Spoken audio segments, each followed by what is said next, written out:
What does learning look like when curiosity leads the way? This is where curiosity becomes innovation. In our STEM lab, students don't just learn concepts, they bring ideas to life through exploration, experimentation, and hands-on discovery. Every project is a step toward building the thinkers, creators, and problem solvers of tomorrow.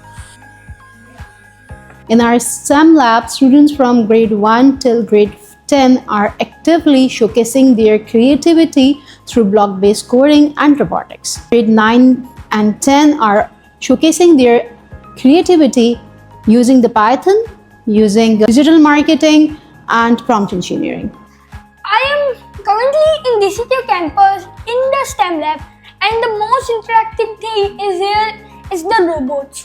Favorite thing in STEM is to researching about the whole world. The main reason behind them is AI in the future, because the future is of robots and everything would be automated using automation and robotics. I love robotics more than coding, but especially AI lens and smart IoT because that matches my interest. Started off a week back on working on the SQL. Where have you reached that? The extension? This extension is whole completed, and the website of extension is also completed.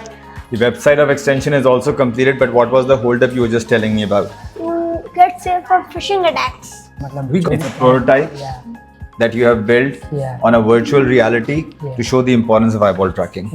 Right now I'm working on Unreal Engine 5.6.1. So I'm a AAA developer, AA developer and indie developer. So I mostly work on Unity engine, but now I have shifted from Unity to Unreal Engine because it's the most powerful game engine in the world. Go do your work, show your work, go.